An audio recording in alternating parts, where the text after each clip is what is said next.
Welcome to this brief video about supporting cultural safety at the COVID-19 vaccine clinics. My name is Ryan and I'm a MATRN. I'm also the lead for capacity development and education. Thank you for being part of this momentous effort during a challenging time. Your individual time, energy, and expertise is positively supporting the health and wellness of those who live, work, and play in Northern BC. The purpose of this video is to offer practical tips for supporting culturally safe practice during the COVID-19 vaccine clinics. We hope you find this video helpful in this work. These suggestions are not prescriptive nor exhaustive. Keep in mind that every culture is different and every clinic setting will be unique. This short video is intended to support you in your practice by giving you a few practical tips to use. We've divided this short video into a few key sections. First, we'll talk about what culturally safe practice looks like. We'll also review some practical considerations that together make up a culturally safe environment, such as the physical space, communication considerations, and supports to consider for the day of the clinic. So we talk about cultural safety in practice, but what is it? Cultural safety is a process. For us in the clinical world, it's a practice and a journey rather than a destination. It's everything we do to ensure that people's experiences are free from our own personal bias and reflective of their needs. It's about being open to learn and enhancing our clinical knowledge and expertise. It's about recognizing the power that we hold in interactions and relationships and reducing that power as much as possible to benefit the person in front of us. Pay attention to things like how we set up the physical space, how we interact, and how people move through the process. Cultural safety is built on respect and trusting relationships. In the context of a vaccine clinic, there may be a very short window of time to build that relationship.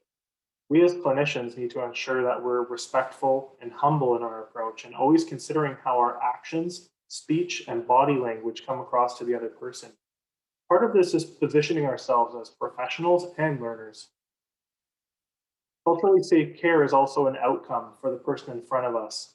Remember that the only person who determines if care we provide is culturally safe is the individual receiving it. Cultural safety is about our actions and how we put our knowledge into practice. Let's talk about some concrete strategies and tips, starting with the physical space. Think about the look and feel of the space. How do people enter and find their way through the space? Is the space welcoming or does it have a clinical feel to it? Where are people greeted? Who does that and how do they do it? Including familiar resources, faces, or organizations may help people see themselves in the space and make it feel more welcoming. Wherever possible, ensure other organizations are represented like Métis Nation BC, nearby First Nations, FNHA, and Friendship Centers. Think about the signage. When people arrive, do they know they're in the right place? Is the signage in a logical place?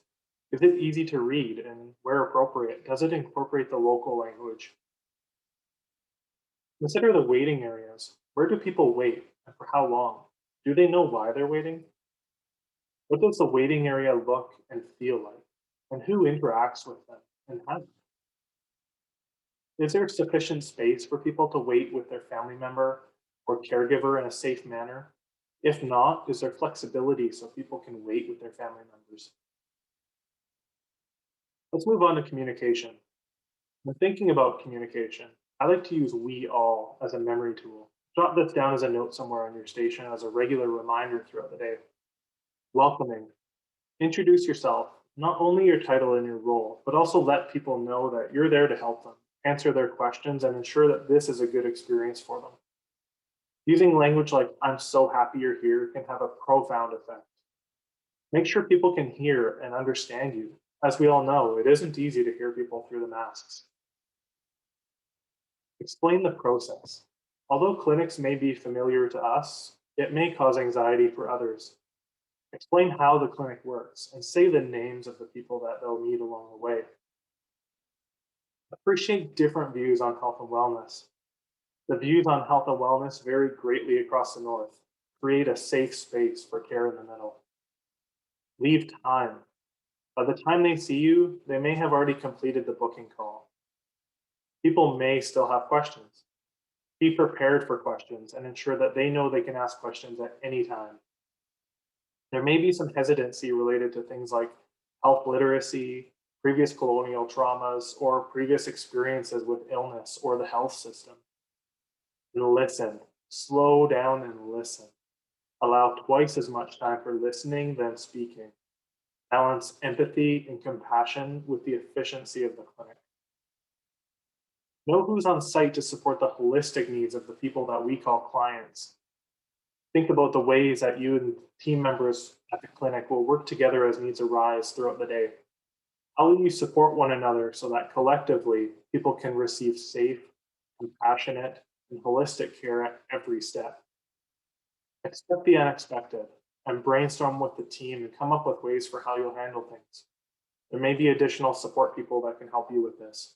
Think about things like maybe someone will need a taxi to get home. Maybe someone needs help calling their ride home.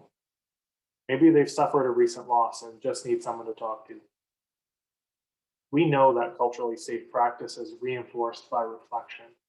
Reflect on your own ways of being and doing. Reflect as a team as well. One effective strategy for reflection is through huddles. Reflect on what you saw throughout the day, what people said to you, and people's actions and body language as they moved through the clinic. Think about ways to honor the feedback and experiences of people through continuous improvement. Thank you for spending the time watching this video as we briefly covered some practical cultural safety considerations for the COVID-19 vaccine clinics. We thank you for your time, your energy, and your expertise in supporting those who call Northern BC home. If you have questions, please don't hesitate to reach out to our team. You may also see myself or members of our team present in person at the clinics throughout the North. We're committed to supporting you and we're here to walk alongside you through this important work.